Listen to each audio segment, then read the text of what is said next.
అందరికీ నమస్కారం. ఈ రోజు మరో ఇంట్రెస్టింగ్ ఎపిసోడ్తో మీ ముందుకు వచ్చేసాను.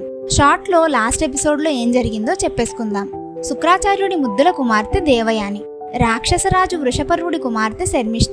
అయితే కొన్ని కారణాల వల్ల శర్మిష్ఠ దేవయానికి దాసి అయింది. ఈ రోజు మనం యయాతి మహారాజు, శర్మిష్ఠ, దేవయానుల కథను వివరంగా తెలుసుకుందాం.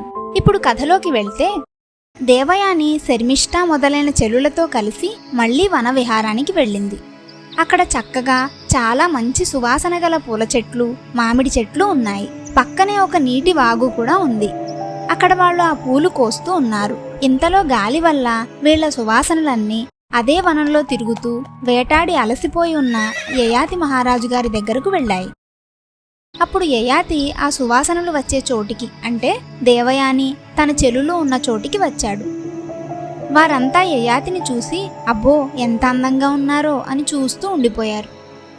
తరువాత ఆయనకి పూలదండలు వేసి గౌరవించారు. యయాతి వాళ్లల్లో దేవయానిని గుర్తుపట్టాడు. అంతకు ముందే దేవయానిని నూతిలో పడిపోతే బయటికి తీసి కాపాడాడు కదా. కానీ ఈసారి దేవయాని కంటే అందంగా ఉన్న శర్మిష్ఠను చూసి తనెవరో తెలుసుకోవాలని అనుకున్నాడు. కానీ ఎలా అడగాలి? అలా శర్మిష్ఠ ఒక్కదాన్ని గురించి అడిగితే బావుండదు కదా. అందుకని ఇలా అన్నాడు, మీరందరూ ఎవరు? మీ పేర్లు, వివరాలు చెప్పండి అని అడిగాడు. ఇంతలో మన స్మార్ట్ దేవయాని విషయం కనిపెట్టేసింది. యయాతి శర్మిష్ఠను ఇష్టపడుతున్నాడని తనకు తెలిసిపోయింది. అందుకే శర్మిష్ఠను మాట్లాడనివ్వకుండా తనే ముందు ఇలా అంది, ఇదిగో ఈమె వృషపర్వుడనే రాజుగారి కుమార్తె, నాకు దాసి. ఈమె ఈ 1000 మందితో కలిసి నాకు ఎప్పుడూ సేవలు చేస్తూ ఉంటుంది. పేరు శర్మిష్ఠ అని చెప్పింది. మామూలుగా మనకి సినిమాల్లో హీరో లేదా హీరోయిన్ గురించి క్యారెక్టర్ ఎలివేషన్స్ ఉంటాయి కదా, సరిగ్గా అలాగే రాజుగారి కూతురు తనకి దాసి అని తన క్యారెక్టర్కి మంచి ఎలివేషన్ ఇచ్చి శర్మిష్ఠను చాలా తక్కువ చేసి మాట్లాడింది. అదే శర్మిష్ఠ తన గురించి తాను చెప్తే రాజుగారి కూతురునని చెప్తుంది కదా, అప్పుడు యయాతి దృష్టిలో శర్మిష్ఠ స్థాయి పెరుగుతుంది. అందుకని తనని చెప్పనివ్వకుండా దేవయానే శర్మిష్ఠ గురించి చెప్పేసింది. ఎంత గొప్ప స్ట్రాటజీ చూడండి. అసలు ప్లాన్ అది కాదు. ఇంత గొప్ప మహారాజు శర్మిష్ఠకు దక్కకూడదు, నాకే దక్కాలి. అంటే యయాతి మహారాజు గారికి ఎవరంటే ఇష్టమో నాకు అనవసరం, నాకు యయాతి ఇష్టం. కాబట్టి ఎలాగైనా ఆయన్ని నన్ను పెళ్లి చేసుకునేలా ఒప్పించాలి అని ప్లాన్ చేసింది. ఇప్పుడు మన డైలీ సీరియల్స్లో లాగా అప్పట్లో కూడా ఇలాంటి ప్లాన్స్ వేసేవారు. సూర్యుడి వంటి కాంతి కలిగిన ఓ యయాతి మహారాజా, ఇంతకు ముందే నీ కుడి చేత్తో నా చెయ్యి పట్టుకుని నూతిలోంచి బయటికి తీశావు. కాబట్టి అప్పుడే సూర్యుడి సాక్షిగా మన పెళ్లి అయిపోయింది. అది మర్చిపోవడం న్యాయమా? అతన్ని ఎలాగైనా ఒప్పించాలని ఇంకో కాంప్లిమెంటరీ ఆఫర్ కూడా ఇచ్చింది. నన్ను పెళ్లి చేసుకుంటే దేవకన్యల్లాంటి ఈ శర్మిష్ఠ, మిగిలిన 1000 మంది కూడా నీకు సేవలు చేస్తారు. అంటే నీకు శర్మిష్ఠ కావాలంటే నన్ను పెళ్లి చేసుకో, కానీ నేను రాణిగా, శర్మిష్ఠ దాసిగా మాత్రమే నీకు సేవలు చేస్తాం అని ఇండైరెక్ట్గా చెప్పింది. మనకి మామూలుగా శకుని గారు మాత్రమే ఇలాంటి స్కెచ్లు వేస్తారని తెలుసు. దేవయాని శకునికి ఎక్కడా తీసిపోలేదు. అంత గడుసుగా రాజుకు అసలు విషయం చెప్పేసింది. అప్పుడు యయాతి ఇలా అన్నాడు, ఎక్కడైనా బ్రాహ్మణులకు క్షత్రియ కన్యలతో పెళ్లి చేస్తారు గాని క్షత్రియులు బ్రాహ్మణ కన్యలను పెళ్లి చేసుకుంటారా? ఇది అధర్మం. ఒక రాజునై ఉండి ఇటువంటి తప్పు నేను చేయలేను అని చెప్పేశాడు. అసలు అతనికి దేవయాని అంటే ఇష్టం లేదు, శర్మిష్ఠ అంటే ఇష్టం. అలా చెప్పలేక ధర్మం ఏంటో చెప్పాడు. అయితే దేవయాని తగ్గలేదు. అయితే సరే, ఒకవేళ ఇది అధర్మం కాదని మా నాన్నగారు చెప్తే అప్పుడు పెళ్లి చేసుకుంటారా అని అడిగింది. అంటే దేవయాని గట్ ఫీలింగ్ ఏంటంటే శుక్రాచార్యుడు ఆమె ఏమడిగినా కాదనడు, అందుకని అలా చెప్పింది. అయితే యయాతి సరే అయితే అలా చెప్పించి చూద్దాం, అప్పుడు నేను పెళ్లి చేసుకుంటాను అని చెప్పాడు. ఇప్పుడు ప్లాన్లో సెకండ్ పార్ట్ అమలు చేసింది. తన తండ్రి శుక్రుడిని అక్కడికి పిలిపించింది. యయాతి ఎంతో వినయంగా శుక్రుడికి నమస్కరించాడు.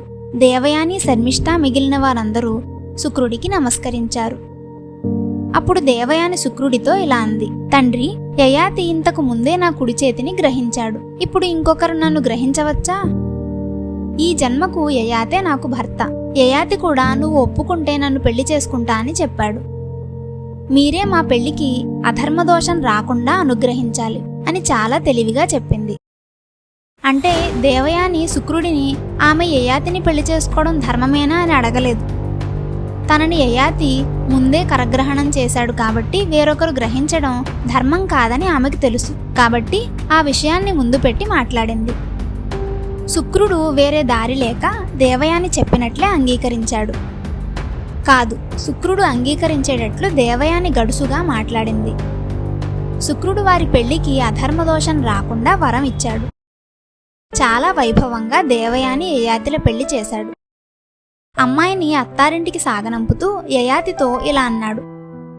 ఈమె శర్మిష్ఠ, వృషపర్వుడి కుమార్తె.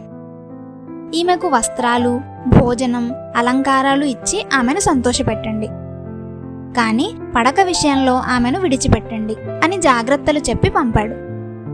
యయాతి దేవయాని శర్మిష్ఠతో పాటు 1000 మంది కన్యలను తీసుకుని తన పట్టణానికి వెళ్ళాడు. అక్కడ అంతఃపురంలో దేవయానిని ఉంచాడు. దేవయాని అంగీకారంతో పక్కనే అశోకవనం దగ్గర ఉన్న ఇంట్లో శర్మిష్ఠ 1000 మంది కన్యలను ఉంచాడు. దేవయానితో సంతోషంగా ఉంటున్నాడు. కొంతకాలానికి దేవయానికి యదువు, తుర్వసుడు అనే కొడుకులు పుట్టారు. ఒకరోజు శర్మిష్ఠ అశోకవనంలో ఉంది. తనలో తాను ఇలా అనుకుంది, నా ఈ అందం, యవ్వనం అంతా వృధా కావలసిందేనా? దేవయాని చక్కగా కోరి యయాతిని పెళ్లి చేసుకుంది, సంతానం పొందింది. కాని నాకు భర్త లేకుండా చేసింది అంటే శర్మిష్ఠ తన స్థితికి బాధపడుతోంది. అసలు దేవయాని స్థానంలో ఉండవలసింది నేను. అయినా చాకచక్యంగా యయాతిని పెళ్లి చేసుకుంది. యయాతి మహారాజును చూసిన క్షణం నుంచి నేను ఆయన్ని వలచాను. ఆయన కూడా నన్ను చూసినప్పుడు ఎంతో ప్రేమ ఉన్నట్టుగా చూస్తాడు. మా ఇద్దరికీ ఒకరిపై ఒకరికి ఎంతో అనురాగం ఉంది. కాబట్టి నేను కూడా దేవయానిలాగే ఆయన్ని నా భర్తగా చేసుకుంటాను అని నిర్ణయించుకుంది. అదండి ఈరోజు కథ.